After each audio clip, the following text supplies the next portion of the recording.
Perdas Necessárias, por Judith Viorst. Editora Melhoramentos. Capítulo 19. O ABC da Morte. Abre aspas.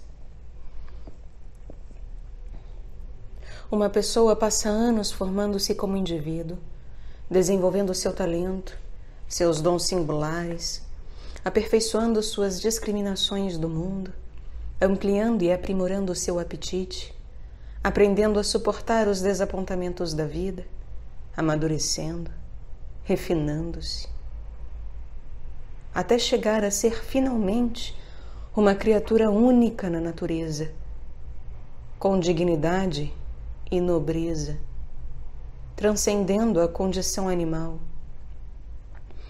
não mais agindo por impulso, não mais só um reflexo, não feita em qualquer outro molde. E então, a verdadeira tragédia. São necessários 60 anos de esforços e sofrimentos incríveis para se fazer esse indivíduo. E então, ele só serve para morrer.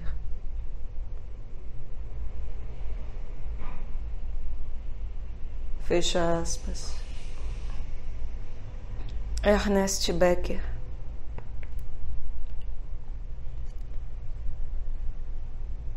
Quando eu era pequena, fechava os olhos à noite e imaginava o mundo continuando a existir para sempre. Imaginava, com completo terror, o mundo continuando para sempre e sempre. Sem minha presença. Freud diz que somos incapazes de imaginar nossa própria morte. Mas estou aqui para dizer que não é verdade. Por favor, Deus. Eu rezava então. Sei que não pode afastar a morte, mas não pode dar um jeito para eu deixar de pensar nela?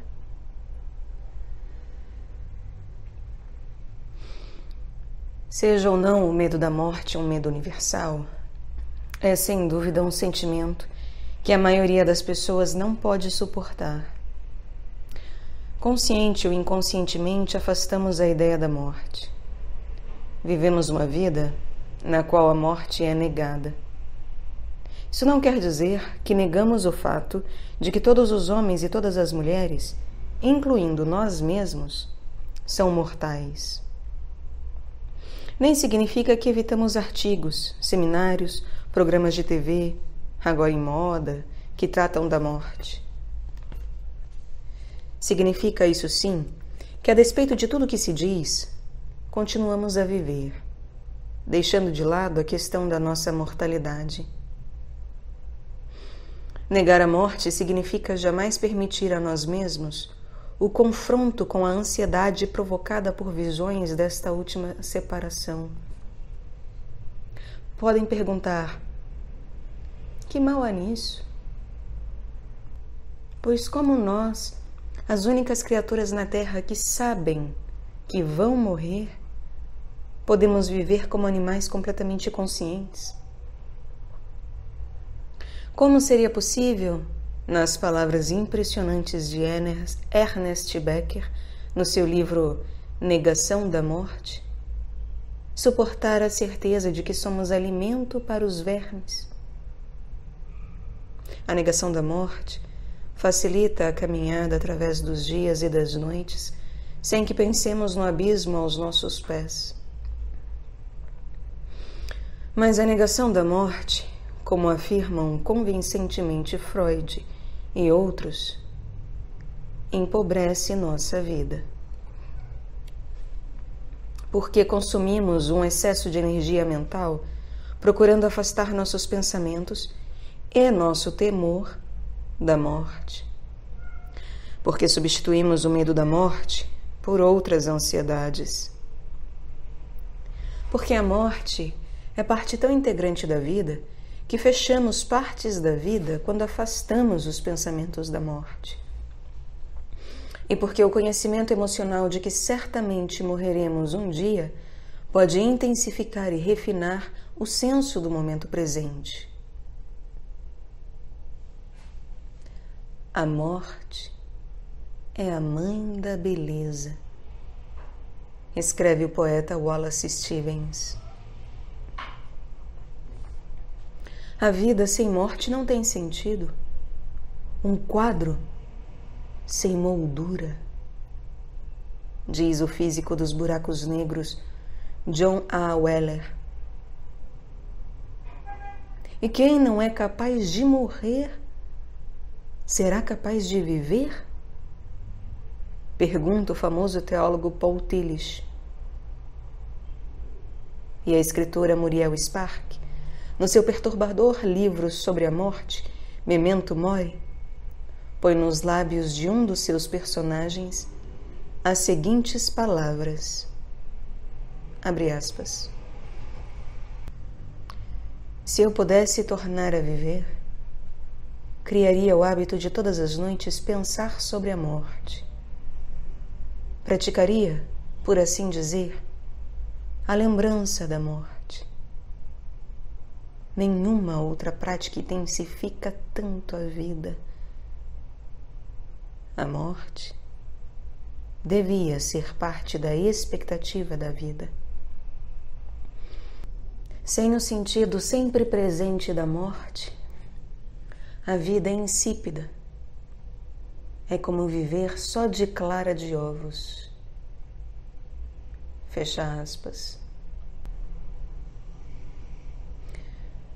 Na primavera de 1970, em 6 semanas chocantes, a filha adolescente de uma amiga morreu de embolia.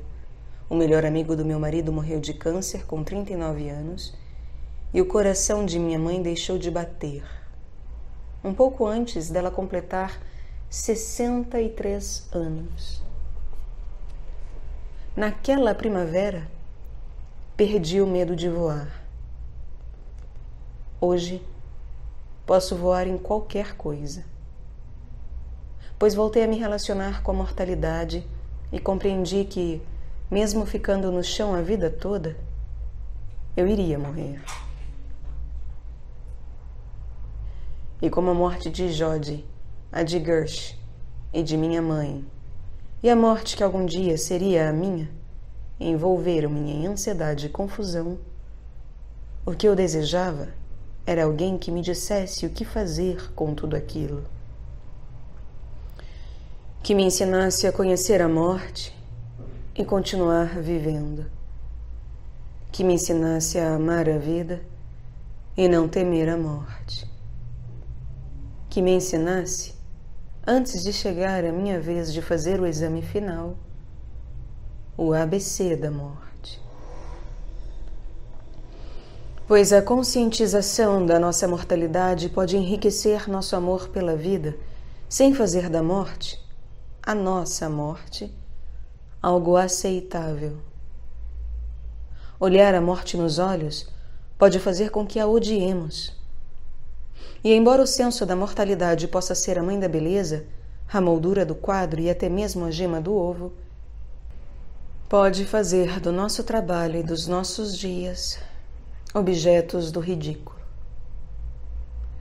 atacando nossos sentimentos de autoestima, tornando sem sentido todos os nossos empreendimentos, maculando nossos elos mais profundos e mais queridos com a transitoriedade, atormentando-nos com a pergunta: por que nascemos se não foi para viver para sempre? Atormentando-nos com a pergunta: por que existe a morte? Alguns filósofos nos dizem que não pode haver nascimento sem morte, que a procriação impossibilita a imortalidade, que a Terra não poderia conter a reprodução e seres que vivessem eternamente, que precisamos desaparecer, dando lugar às novas gerações. Alguns teólogos nos dizem que Adão e Eva somente seriam capazes de compreender o bem e o mal comendo do fruto proibido, e assim trocando a imortalidade pelo conhecimento, pela escolha moral, pela humanidade adquirida. O Eclesiastes nos diz que para tudo há o tempo certo, inclusive tempo para nascer e tempo para morrer. E, seguindo uma resposta menos especulativa para a pergunta por que a morte, alguns cientistas aventam a teoria de que nossas células têm um limite máximo de vida, de que o ser humano é geneticamente programado para morrer. Existem muitas outras respostas, mas para os que acham a morte inaceitável, qualquer justificativa é também inaceitável. Eles veem a morte como um mal, como uma maldição sobre suas vidas. E outros, rejeitando a opinião dos cientistas, afirmam que a morte não é natural, mas uma doença que finalmente terá cura. Na realidade, certas pessoas estão procurando companhias criônicas para que seus corpos sejam congelados e mais tarde descongelados, enquanto outros se convencem de que com megadoses de nutrientes podem aumentar seu tempo de vida, talvez até a eternidade. É possível que algumas das pessoas que procuram a imortalidade física sejam movidas por seu amor à vida e sua imensa confiança na ciência. Mas suspeito que a maioria seja incentivada por um imenso terror. O terror da morte. Na verdade, é difícil encarar nossa própria morte sem ficarmos apavorados. Temos medo do aniquilamento e do não ser. Temos medo de ir rumo ao desconhecido. Temos medo de uma vida depois desta em que vamos pagar pelos nossos pecados. Temos medo de ficar sozinhos e desamparados. Muitos temem a agonia de uma doença terminal e têm medo de morrer, e não da morte. Mas dizem também que levamos dentro de nós, durante toda a vida, o medo do abandono. As primeiras separações, argumentam alguns, são os primeiros exemplos amargos da morte. E o encontro com a morte, mais tarde, com a morte no caminho ou batendo a nossa porta, revive os terrores dessas primeiras separações. Uma das melhores descrições do confronto angustiado de um homem com a própria mortalidade está em A Morte de Ivan Ilitch, de Tolstói, onde um homem doente compreende, afinal, abre aspas, que algo terrível, novo e mais importante do que tudo que conhecia antes estava acontecendo. Fecha aspas. Ele compreende que está morrendo. Abre aspas. Meu Deus, estou morrendo. Pode acontecer nesse momento. Havia luz e agora só há trevas. Eu estava aqui e agora estou indo para lá. Não vai haver nada. Será que isso é morrer? Não. Eu não quero morrer. Fecha aspas. Ivan Ilitch fica gelado. Suas mãos tremem. Sua respiração cessa e ele sente apenas o pulsar do coração. Sufocado pela raiva e pela dor, ele pensa, abre aspas, é impossível que todos os homens tenham sido condenados a sofrer esse imenso terror. Fecha aspas. Mais especificamente, ele pensa que é impossível para ele sofrer esse terror. Abre aspas. O silogismo que havia aprendido na lógica de Kiesewetter, Caio é homem, todo homem é mortal. Logo, Caio é mortal, sempre lhe parecera correto quando aplicado a Caio, mas não a ele mesmo. Que Caio, um homem abstrato, fosse imortal, era perfeitamente certo. Mas ele não era Caio. Não era um homem abstrato, mas uma criatura, um indivíduo separado de todos os outros. Fora o pequeno Vânia, com mamãe e papai, e com todas as alegrias, sofrimentos e prazeres da infância e da juventude. O que Caio sabia do cheiro de couro da bola listrada que Vânia gostava tanto? Caio alguma vez beijou a mão de sua mãe daquele modo? E a seda do seu vestido tinha alguma vez farfalhado para ele? Caio havia amado desse modo? Caio podia presidir uma reunião como ele fazia? Caio realmente era mortal. E era certo que tivesse de morrer. Mas eu, o pequeno Vânia, Ivan Ilitch, com todos os meus pensamentos e emoções, para mim é completamente diferente. Fecha aspas. E embora Ivan Ilitch diga: não é possível que eu tenha de morrer. Isso seria terrível demais. Compreende também que a morte está perto. Ela chega no meio do dia de trabalho e fica na sua frente, olhando para ele.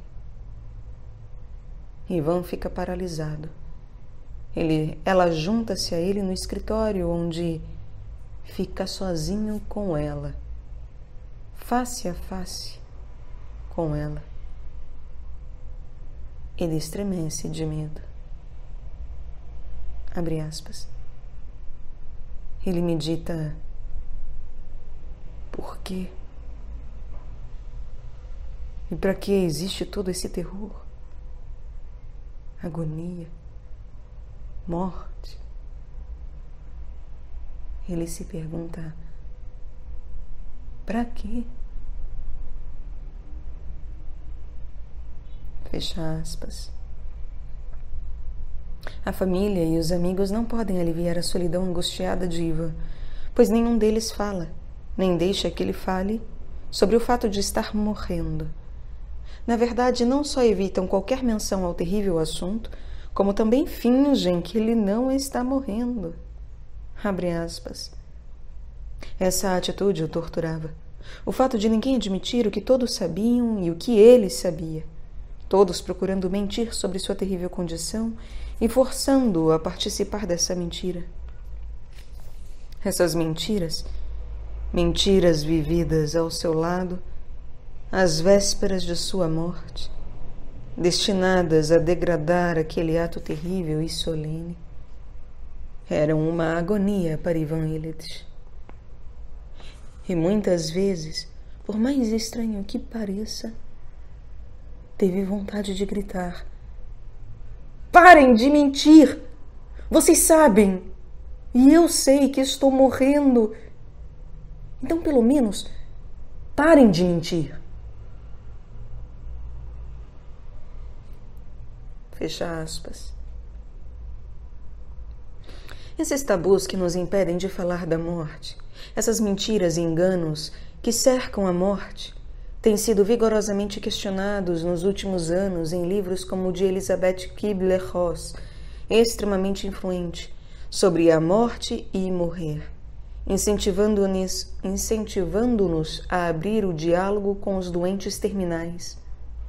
A psiquiatra Kubler-Ross descreve o enorme alívio dos pacientes que estão morrendo quando os convidamos a partilhar seus temores e suas necessidades.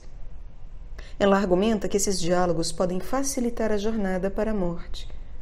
Uma jornada que ela divide em 5 estágios. A negação, diz ela, é a primeira resposta à notícia de uma doença fatal. Não, deve haver algum engano. Não pode ser. A raiva, contra os médicos, contra o destino, e a inveja dos que não estão morrendo, vem em seguida, com a clássica pergunta: por que eu? Negociar é a terceira resposta, uma tentativa de adiar o inevitável. Promessas em troca de mais algum tempo. Embora a mulher que jura que estará pronta para morrer se viver até o casamento do filho, possa voltar atrás e dizer: agora, não esqueça que tenho outro filho, hã?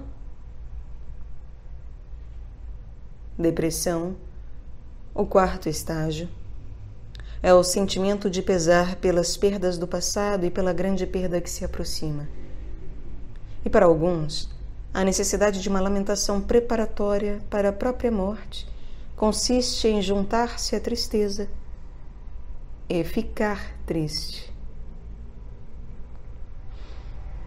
A aceitação, o estágio final, não deve ser considerada, diz Kubler-Ross, como uma fase feliz. É quase isenta de sentimento. Parece ser um tempo em que a luta já terminou. Ela conclui que, quando as pessoas são ajudadas na passagem pelos estágios anteriores, não mais ficam deprimidas, invejosas, zangadas ou inconformadas, mas contemplam o fim próximo com um certo grau de tranquila expectativa. Todos passam inevitavelmente por esses 5 estágios de processo de morrer? Os críticos de Kubler-Ross dizem que não e não. Nem todos querem encarar a própria morte. Algumas pessoas sentem-se melhor agarrando-se até o fim à negação da morte. Outras, revoltadas sempre contra a morte da luz, morrem como Dylan Thomas diz que se deve morrer. Não entre docilmente. Nem todos os que chegam a aceitar a morte percorrem o caminho dos 5 estágios que ela descreve. E alguns críticos temem que um modo certo, entre aspas, de morrer, o modo de Kubler-Ross, seja impensadamente imposto aos que estão morrendo. O Dr. Edwin Schneidman, que tem trabalhado extensivamente com agonizantes, diz que minha experiência leva-me a conclusões radicalmente diferentes das conclusões de Kubler-Ross. E continua, abre aspas. Rejeito a ideia de que os seres humanos, ao morrer, sejam de certo modo dirigidos através de uma série de estágios do processo de morrer. Muito ao contrário. Os estados emocionais, os mecanismos psicológicos de defesa, as necessidades e os impulsos são tão variados nos que vão morrer como nas outras pessoas. Incluem reações como estoicismo, raiva, culpa, terror, servilismo, medo, rendição, heroísmo, dependência, tédio, necessidade de controle, luta pela autonomia e pela dignidade e negação. Fecha aspas. Questionando também a teoria de Kubler-Ross de que a aceitação ocorre no último estágio, Argumenta que não é necessariamente assim. Diz que não existe, abre aspas, nenhuma lei natural, ordenando que o indivíduo alcance um estado de graça psicanalítica ou qualquer outro tipo de ato final antes de a morte depositar seu selo. O fato real é que a maioria das pessoas morre muito cedo ou muito tarde, com fios soltos da agenda de sua vida por completar. Fecha aspas. Porém, mesmo criticando corretamente os 5 estágios de Kübler-Ross, todos parecem concordar com seu tema central. Só nos aproximando dos que vão morrer, só não fugindo da morte, podemos descobrir o que cada Ivan realmente precisa. Pode ser silêncio, conversa, liberdade para chorar ou ter acessos de raiva, o toque das mãos numa comunicação sem palavras. Podem precisar, e geralmente precisam, ser bebês outra vez. Podemos nos fazer acessíveis para sermos usados por eles como desejam nos usar. Mas não podemos ensinar como morrer. Entretanto, se estivermos lá e se prestarmos atenção, talvez eles nos ensinem. Em 1984, vi morrer de câncer 3 mulheres a quem eu amava muito, todas com 50 e poucos anos, todas antes cheias de vida, todas prematura e cruelmente morreram. Uma encarou o fato de frente, sabia que estava morrendo, falava sobre a morte, aceitou-a calmamente. Outra, ao saber que a morte estava próxima, quis escolher o momento final. Tomou uma superdose de pílulas, cometendo suicídio. E outra, a intrusa loura de olhos azuis que eu conhecia desde que nasceu, minha irmã Lois, lutou contra a morte até o momento de fechar os olhos, com espantosa ferocidade. Lois, a grande rival da minha infância, aquela pestinha que estava sempre grudada em mim e que aprendi a amar tão profundamente, morreu de câncer no outono deste ano terrível, quando comecei a escrever este capítulo. Morreu na própria cama, em casa. E, observando-a durante aquelas últimas horas, acredito que sem dor e sem medo. Mas, enquanto esteve consciente, conservou a atitude de desafio à morte. Estava disposta a sair vencedora. Pois, embora Louis soubesse muito bem que tinha uma doença fatal, não tinha intenção de se entregar a ela. Assim, fez o testamento, pôs em ordem seus negócios, conversou algumas vezes com o marido e os filhos, e então, tendo atendido devidamente aos detalhes administrativos, deu as costas à morte, voltando-se para a vida. Não se concentrou na simples sobrevivência, mas procurou aproveitar tudo que podia ser aproveitado, recusando-se a permitir que os limites impostos pelo corpo cada vez mais enfraquecido interferissem nos seus prazeres ou nos seus relacionamentos. Quando o tênis, sua grande paixão, tornou-se impraticável, mordeu o lábio e guardou a raquete, dirigindo o corpo atlético para atividades mais sedentárias, tricotando com entusiasmo, lendo, escrevendo. Nos últimos meses, com as energias quase esgotadas, pesando 47 quilos, a vista fraca, planejou novas adaptações. Quem sabe poderia aprender uma língua estrangeira com cassetes. Na última semana de vida, mandou-me sua receita para macarrão à moda chinesa, com um macarrão seco dentro do envelope, para que eu pudesse comprar o tipo certo. E através da névoa dos remédios que tomava para a dor, lembrou-se ainda de perguntar sobre a minha saúde. Jamais ficou obcecada por ela mesma, nem na última semana. Obcecada com a doença, o sofrimento, o destino.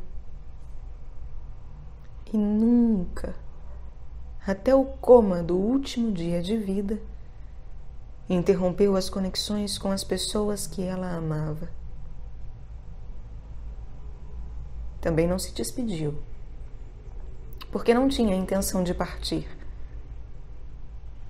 Planejava, ou pelo menos tentava arduamente, viver.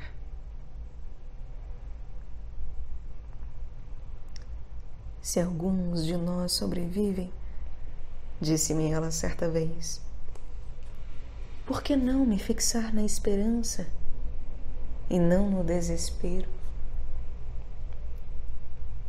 E durante os 4 anos em que lutou contra o câncer que se alastrava, ela se fixou na esperança.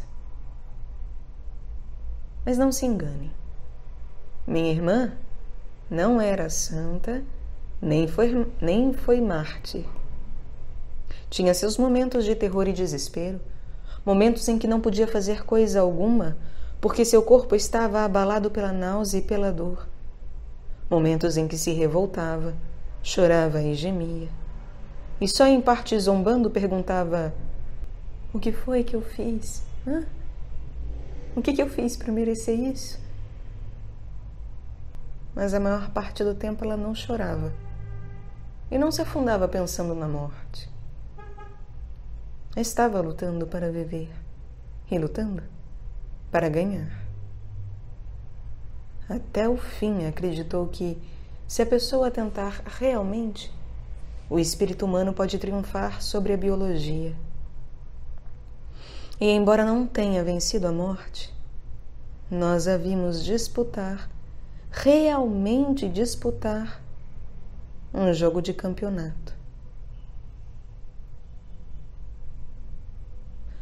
Muitas pessoas como Lois, em qualquer idade, com qualquer tipo de doença fatal, agarram-se à esperança, lutam para continuar vivas, confiando na vontade, no espírito, em remissões da doença, em novas drogas milagrosas ou em milagres. Será que não sabem que não vão conseguir? Podemos perguntar, conhecendo as tristes estatísticas. Mas eles também as conhecem. E o que estão nos dizendo a si mesmos é: não sou uma estatística. Um médico de 39 anos, que morria dolorosamente de câncer, gravou em videotape seu relato, bem como o de sua mulher, de um irmão e de médicos e homens da igreja, sobre sua luta tenaz para continuar vivo. Nas últimas semanas, recusando dar-se por vencido, insistiu para que o alimentassem através de uma veia do pescoço, e com o aumento das dores ficou tão dependente dos narcóticos que sofreu, todos concordam, uma mudança de personalidade. Alguns médicos afirmam que, com sua insistência para dirigir o próprio caso, esse homem prolongou sua vida desnecessariamente. Mas um pouco antes de morrer, quando sua mulher perguntou se achava que tinha valido a pena aquela luta, ele respondeu um enfático sim.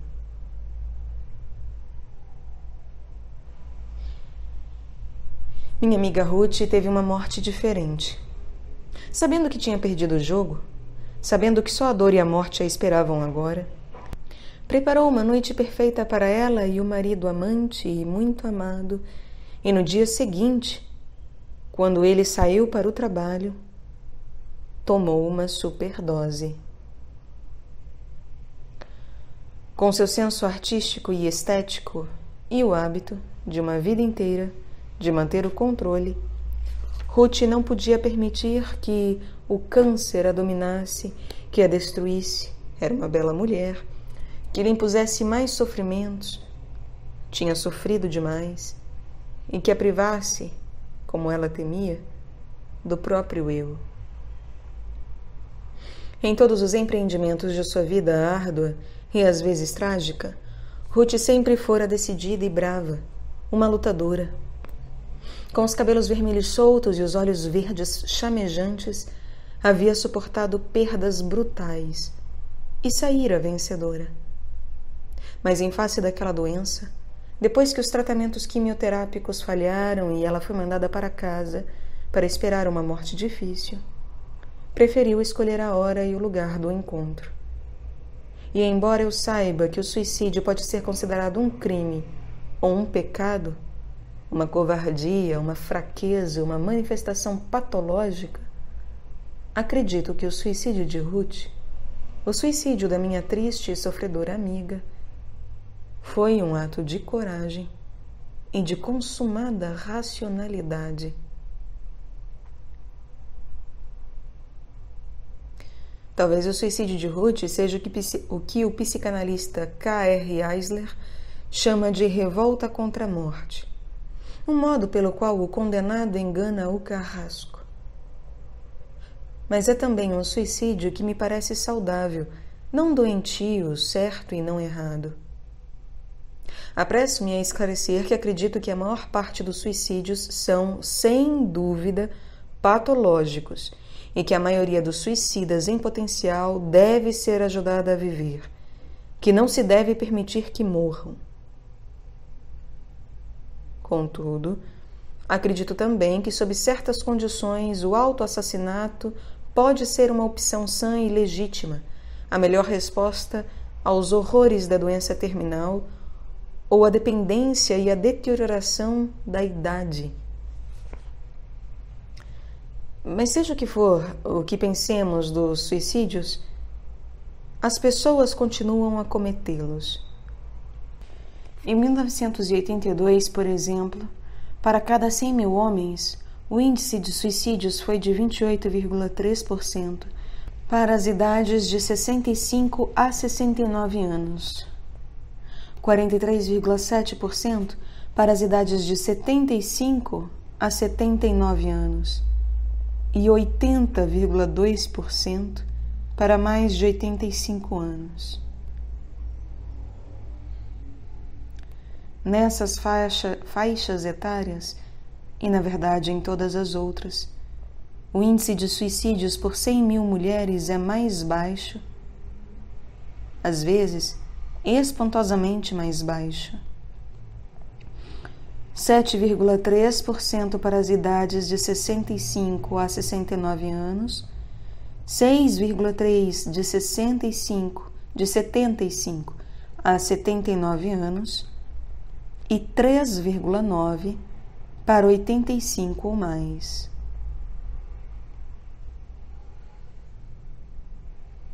Às vezes, casais muito velhos, quando sua competência começa a diminuir, tomam a comovedora decisão de morrer juntos para não se separarem e não ficarem na dependência das enfermidades crescentes. Assim, Cecil e Julia Saunders, de 85 e 81 anos respectivamente, almoçaram cachorro-quente com vagem, foram com seu Chevrolet para um lugar tranquilo, levantaram os vidros, puseram algodão nos ouvidos e depois Cecil deu 2 tiros no coração da mulher e mais um no próprio coração. O bilhete que deixaram era endereçado aos filhos. Abre aspas. Sabemos que isto vai ser um choque terrível e constrangedor, mas para nós é a única solução para o problema da velhice. Apreciamos muito a boa vontade de vocês de tomar conta de nós. Depois de 60 anos de casamento, só faz sentido para nós deixarmos juntos este mundo, porque nos amamos muito. Não chorem por nós, porque tivemos uma boa vida e vimos nossos 2 filhos crescer e se tornar 2 ótimas pessoas. Amor, mãe e pai. Fecha aspas. Quanto aos casos terminais, há um interesse crescente na ideia do suicídio. O desejo de não sofrer, de manter o controle, de ser lembrado pelas pessoas que amam como eram antes. Tudo isso motiva algumas pessoas a escolherem a hora da própria morte. E, embora nosso instinto nos leve a estender a mão salvadora e exclamar: "Não faça isso", embora sabendo que muitos que desejam morrer hoje podem desejar viver amanhã, se tiverem paciência de esperar mais uma semana, embora nos preocupemos com o fato sempre traumático na família de um suicida, devemos também, como um escritor, ponderar. Abre aspas. Quem sabe como poderá ser tentado a isso? Agora é ele. Podia ser você. Fecha aspas.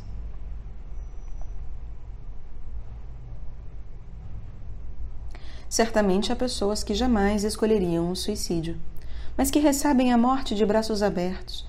Pessoas para quem a morte é a libertação, o alívio, o resgate, o fim desejado. A morte não é um inimigo. Transforma-se num amigo. Ela nos oferece a oportunidade de nos descartarmos do peso que carregamos, seja esse peso a agonia de uma doença fatal, a impotência, a inutilidade, a solidão da velhice, os sofrimentos em qualquer idade, depois de uma perda insuportável, ou a luta para viver num mundo que nos agride. Como escreve Mark Twain, com, abre aspas, preocupações, dor e perplexidade. Fecha aspas. A razão, explica Twain numa autobiografia em que se relata muitas perdas terríveis, pela qual o aniquilamento não me apavora, é que, abre aspas, já tentei antes de nascer, há 100 milhões de anos, e sofri mais em uma hora nesta vida do que me lembro de ter sofrido em todos esses milhões de anos juntos. Havia uma paz, uma serenidade, a ausência de qualquer noção de responsabilidade, a ausência de preocupação, ânsia de cuidados, dor, perplexidade, e a presença de um profundo contentamento, uma satisfação contínua naqueles 100 milhões de anos de férias, dos quais me lembro com saudosa ternura e com um desejo agradecido de voltar quando chegar a hora. Fecha aspas. Essa saudosa ternura pela morte, essa recepção agradecida da morte, é uma das muitas versões da aceitação, pois existem também a aceitação resignada. Os homens devem suportar a partida, assim como sua vinda para a terra. A aceitação prática, quando me surpreendo ressentido pelo fato de não ser imortal, contenho-me perguntando a mim mesmo se gostaria de passar a eternidade fazendo todos os anos a declaração do imposto de renda. A aceitação prazerosa, sem pesar por pai, mãe, irmã ou qualquer lembrança deste mundo aqui embaixo, minha alma alegre abraça sua Redentora. A aceitação democrática, descansarás com patriarcas do mundo infante, com os reis, os poderosos da terra, os sábios, os bons, belas formas e videntes grisalhos das eras passadas, todos em um imponente sepulcro. E o que acho que deve ser chamado de aceitação criativa. Esse foi o tipo de aceitação demonstrado por minha amiga Carol em relação à sua morte. Aceitação do destino, sem amargura. Aceitação de si mesma como um ser humano imensamente valioso, de um valor único.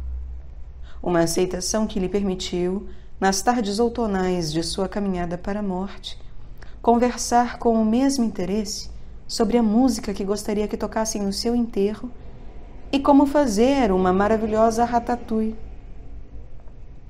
Sem acreditar na outra vida, sem na expectativa de adiantamento e, como Ruth e Lois, com momentos terríveis de dor física, passou as últimas semanas no quarto, despedindo-se da família e dos amigos e esperando, com uma calma espantosa, a morte.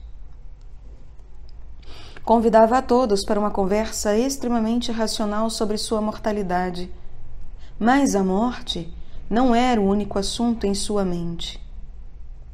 Queria falar de nós, sobre a eleição que se aproximava, sobre as últimas fofocas, e continuou a oferecer seus comentários inteligentes, bem-humorados e extremamente irreverentes, sobretudo.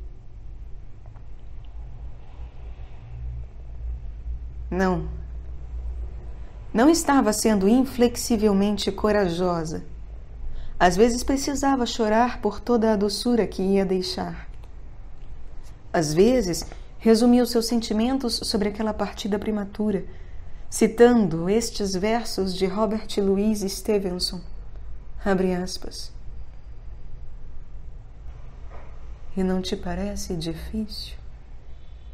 Quando o céu está todo claro e azul, e eu gostaria tanto de brincar,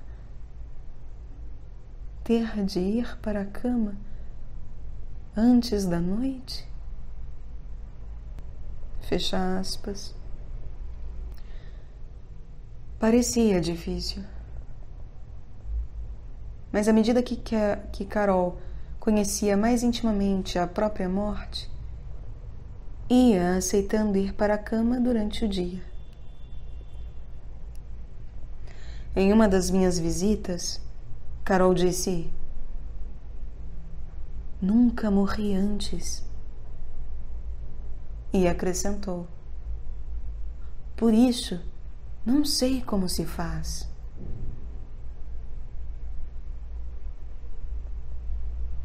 Mas tendo assistido à morte dessa mulher serena, sem desespero, dessa mulher notável, quero dizer a todos: sim, ela sabia.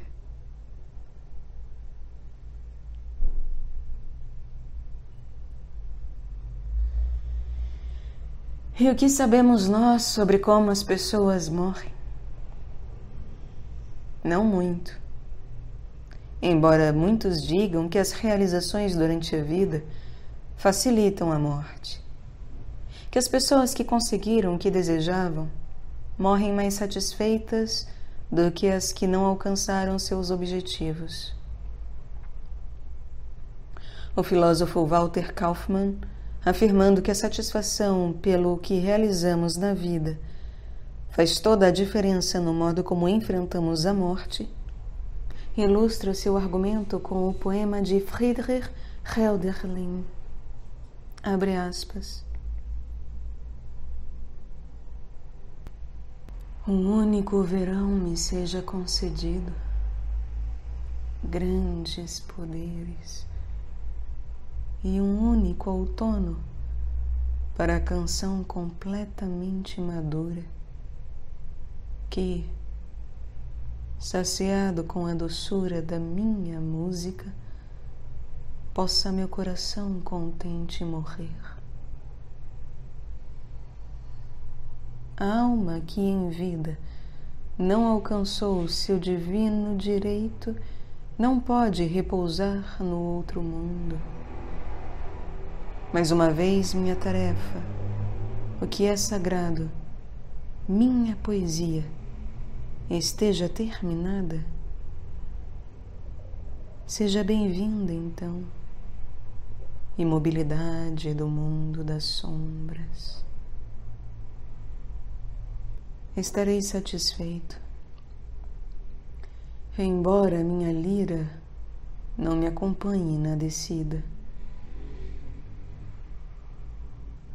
Uma vez eu vivi como os deuses, e mais não preciso. Fecha aspas. Kaufmann argumenta que, se alcançamos, em face da morte, na corrida com a morte, um projeto que seja unicamente nosso e real, nosso coração mais contente pode morrer, porque teremos, de certo modo, triunfado contra a morte. Hattie Rosenthal observa também na sua psicoterapia para os que estão morrendo que a pessoa convencida de ter tido uma boa vida está preparada para morrer e sofre menor ansiedade em face da morte. Em várias dissertações sobre como se morre, afirmam também que morremos de acordo com o que somos. Morremos tal como vivemos. O corajoso morre com coragem. Os estoicos submetem-se sem protesto a essa necessidade final. Os que negam a realidade continuam a negá-la até a morte. Aqueles que guardam com excesso de zelo a independência arduamente conquistada sentem-se envergonhados e arrasados pela dependência trazida pelo processo de morrer. E aqueles para quem a separação sempre foi uma viagem cheia de terror para dentro das trevas, a separação última é o maior de todos os terrores. Mas observem também que o processo de morrer pode às vezes oferecer uma nova oportunidade, permitir às vezes, sim, crescimento e mudança, que a proximidade da morte pode precipitar um novo estágio de desenvolvimento emocional, até então muito além das nossas capacidades. Eisler escreve que, abre aspas, a certeza ou a vaga sensação de que o fim se aproxima pode fazer com que certas pessoas deem, por assim dizer, um passo para o lado e examinem a si mesmas e as suas vidas com humildade e também com a percepção de futilidade de se levar a sério tanta coisa sem importância, desde que o mundo esteja próximo e o homem vivendo apaixonadamente nele. Fecha aspas. Diz ele que esse estágio final pode dissolver certas maneiras de ser, permitindo o que ele chama de um último passo para a frente. O conceito do último passo à frente ajuda-me a compreender como Lois, sempre considerada a mais fraca da nossa família, tornou-se tão forte e corajosa, uma lutadora. Explica também a morte perfeita escrita por Lily Pincus, a morte de sua sogra, até então muito dependente e dominada pela ansiedade. Aquela mulher, depois de um derrame, acordou, sentou-se na cama e pediu para ver todas as pessoas da casa. E então, serena e amorosamente, despediu-se de cada um. Fechou os olhos calmamente e disse: agora, deixem-me dormir. E quando o médico chegou para arrancá-la do último sono com uma injeção, ela ergueu-se o tempo suficiente para convencê-lo a deixá-la em paz e deixá-la morrer tranquilamente. Pergunta Pincus, abre aspas, que forças secretas nessa mulher delicada e assustada, que durante toda a vida sempre evitou enfrentar qualquer dificuldade, que sempre foi incapaz de tomar uma decisão, permitiu a ela não só morrer desse modo, como também garantir que seu sono final não seria perturbado. Fecha aspas. Sua resposta, como a de Eisler, é que a proximidade da morte pode provocar transformações notáveis, completamente inesperadas. Eisler vai ao ponto de dizer que a experiência da própria morte pode ser a realização que coroa nossa vida.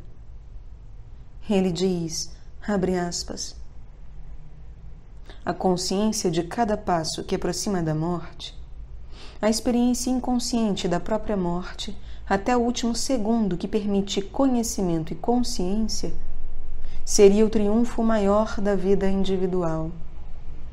Seria considerado como o único modo pelo qual um homem devia morrer se a individualidade fosse aceita realmente como a única forma adequada de se viver e se a vida, em todas as suas manifestações, fosse integrada, incluindo naturalmente a morte e toda a tristeza do fim do caminho. Fecha aspas. Mas nem todos terão a oportunidade de refletir sobre a própria morte quando estiverem morrendo. Acidentes e doenças levam muitas vidas instantaneamente. Nem todos vão desejar refletir sobre a morte quando estiverem morrendo. Na verdade, muitos vão preferir não estar presentes, psicologicamente, quando isso acontecer. Segundo Felipe Arias, no seu estudo da morte através da história, o conceito de boa morte foi redefinido de modo que, ao invés de uma partida consciente, esperada e ritual, como era antes, a boa morte hoje corresponde exatamente ao que era no passado uma morte maldita, a morte súbita. A morte que ataca sem avisar, a morte que leva o indivíduo silenciosamente no seu sono. Comparada com a morte lenta, quase sempre solitária, num leito de hospital, quando a pessoa está ligada a tubos e máquinas e sujeita a falhas burocráticas ou coisas piores, a morte súbita pode nos parecer uma bênção, uma morte muito boa.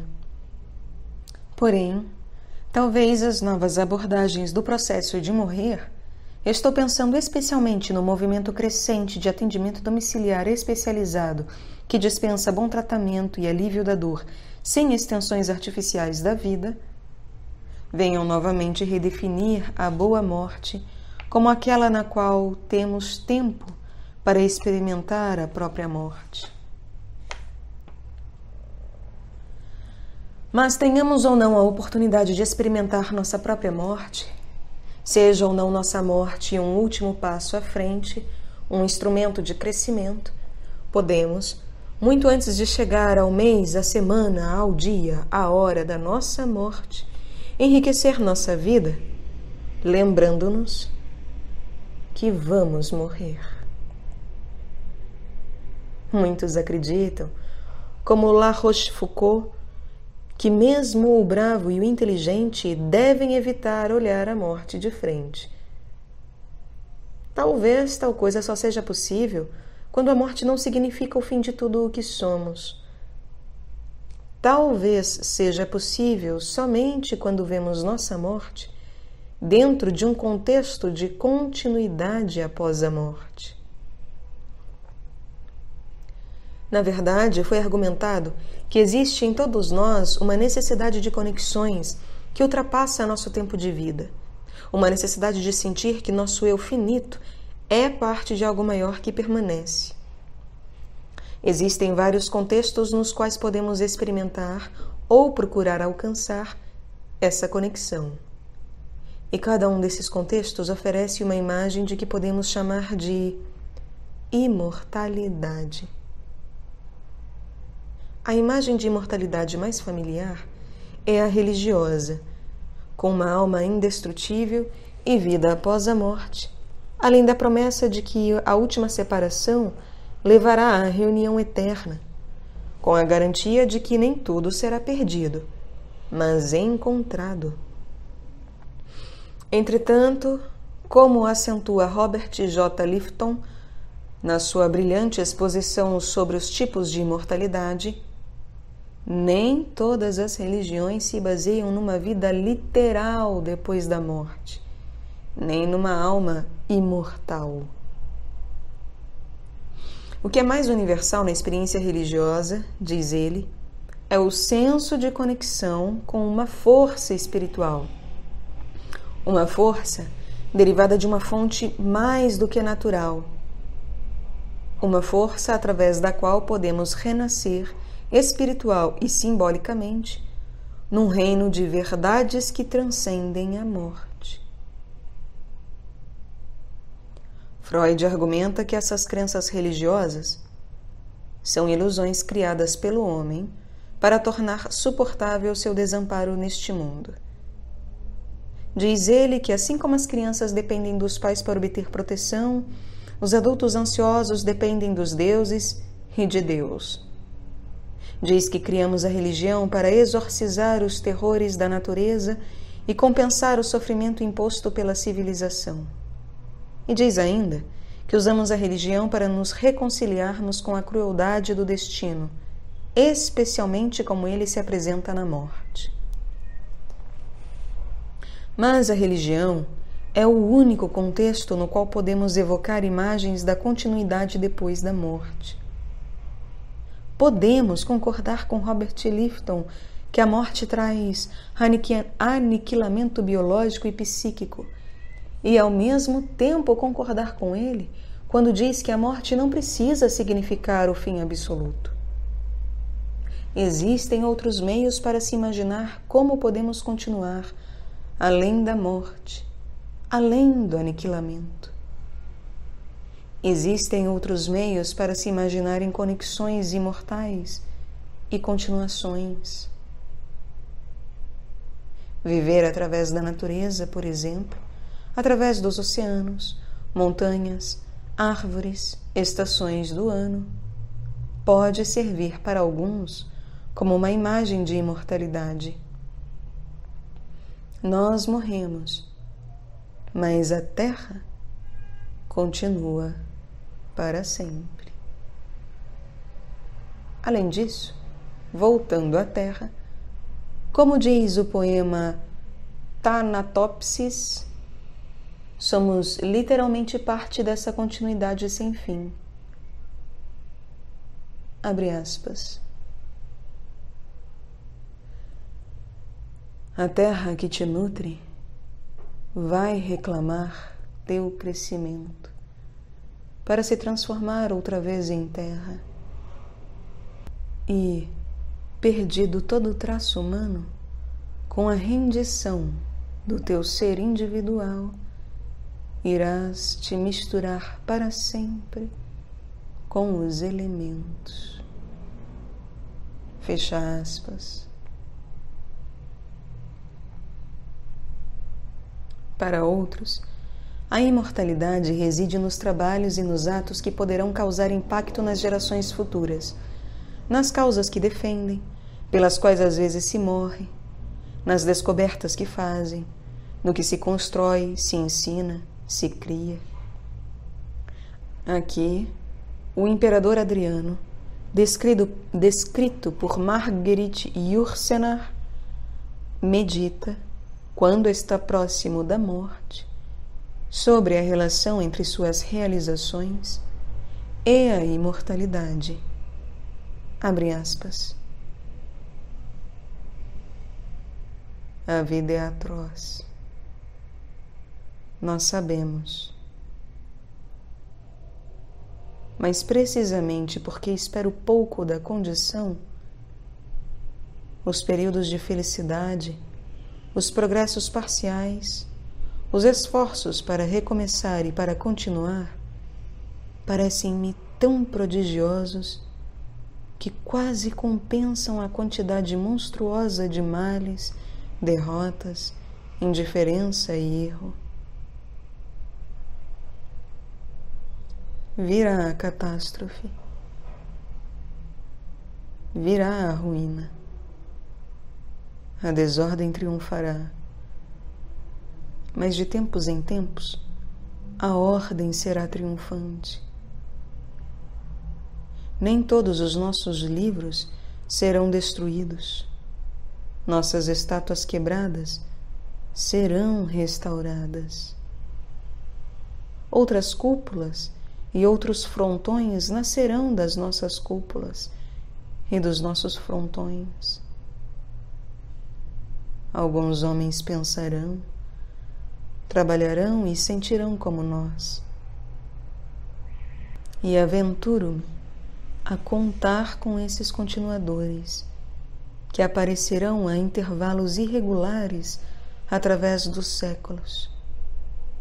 E com esse tipo de imortalidade intermitente. Fecha aspas.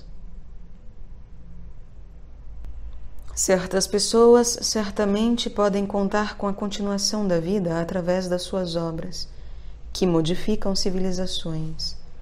Os Adrianos e Homeros, os Michelangelos e Voltaires, os Einsteins e os Hitleres. Mas não é preciso aparecer nos livros de história, nem se entregar a empreendimentos que abalam o mundo, para se considerar o que se faz uma obra de impacto contínuo. O trabalho de todos os dias e as ações privadas podem trazer consequências significativas que continuarão a ecoar através dos tempos. E há também a imagem da continuidade biológica, a imagem de vivermos através de nossos filhos e netos, ou uma imagem mais ampla, biossocial, a de vivermos através da nossa nação, raça ou da humanidade. Alguns sentem-se como um elo da corrente da vida que se alonga, sem interrupções, do passado até o futuro, ligando-nos para sempre às vidas que passaram e que virão depois, oferecendo-nos, enquanto o homem viver, a imortalidade. Mas além das 4 imagens descritas da continuidade depois da morte, existem experiências diretas e intensas de transcendência, experiências que repetem o eco daquela união extasiante com nossa mãe, experiências de unidade nas quais as fronteiras, o tempo e a própria morte desaparecem. Essas experiências de unidade sem limites podem ocorrer, como já vimos, por meio da união sexual, das drogas, da arte, da natureza, de Deus. Dão-nos uma sensação de, abre aspas, elo indissolúvel com o mundo exterior como um todo. A sensação de que não podemos sair deste mundo. Fecha aspas. Entretanto, nem todo adulto pode experimentar essa unidade. Escreve Freud, abre aspas. Não consigo descobrir essa sensação oceânica em mim. Fecha aspas. Assim também, nem todos encontrarão na religião, na natureza, nas obras dos homens ou na conexão biológica ou biossocial, visões de imortalidade que lhe facilitem o confronto com a morte. Simone de Beauvoir diz, abre aspas, quer pensemos nela como celestial ou terrena, quando se ama a vida, a imortalidade não é consolo para a morte. Fecha aspas. O de Allen é da mesma opinião. Abre aspas. Não quero conquistar a imortalidade com meu trabalho. Quero imortalidade não morrendo. Fecha aspas. E quando perguntam ao jovem acometido de uma doença fatal se lhe servirá de consolo saber que o amigo irá chorar sua morte, ele dá uma resposta que claramente rejeita as versões abstratas de imortalidade. Abre aspas, só se eu estiver consciente e ouvir seu choro. Fecha aspas. Algumas pessoas insistem em afirmar que qualquer esperança de continuidade depois da morte, mesmo sem outros mundos ou almas imortais, é sempre a negação da morte. Nada mais do que uma defesa contra a ansiedade. Lifton, entretanto, diz que um senso de mortalidade é um corolário do conhecimento da morte, do conhecimento de que, a despeito das nossas conexões com o futuro e o passado, nossa existência é finita. Nossa existência é finita. O eu que criamos em tantos anos de esforço e sofrimento morrerá. E por mais que nos apoiemos na ideia, na esperança, na certeza de que uma parte de nós viverá para sempre, temos de reconhecer também que esse eu que respira, ama e trabalha, que conhece a si mesmo, será obliterado para sempre, para todo o sempre. Assim, tenhamos ou não imagens de continuidade, de imortalidade, teremos também de viver com um senso de transição, conscientes de que por mais que amemos tudo o que amamos, não temos o poder de fazer com que isso tudo, e nem nós próprios, permaneça. Centenas de poetas têm falado sobre a brevidade da existência, e o que suas imagens elaboradas têm a dizer é que tudo é vaidade, que temos apenas 1 hora para nos exibir no palco, que os dias de vinho e rosas desaparecem rapidamente, que devemos morrer. Os poetas também nos oferecem, em cada voz, em cada sonoridade emocional, as palavras com que se despedem os que vão morrer. E considerando minha finitude, planejando o que, espero, esteja ainda muito distante, uso este poema de Louis MacNeice para as palavras que eu gostaria de dizer na minha última partida. Abre aspas. A luz do sol no jardim perde a suavidade e fica gelada.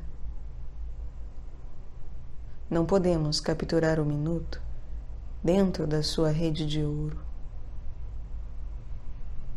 Quando tudo já foi dito, não podemos implorar perdão.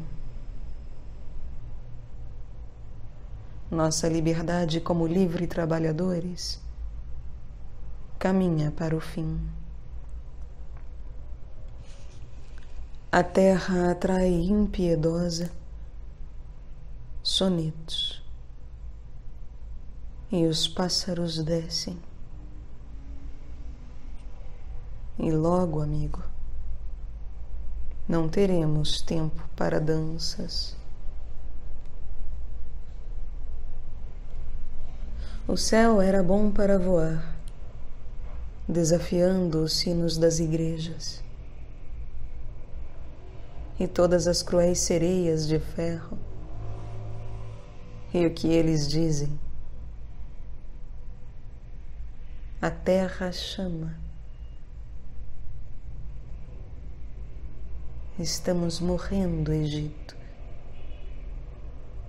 Morrendo. E sem esperar perdão, de novo enrijecido em terra, mas feliz por ter sentado sob trovões e chuva com você, e agradecido também pela luz do sol no jardim.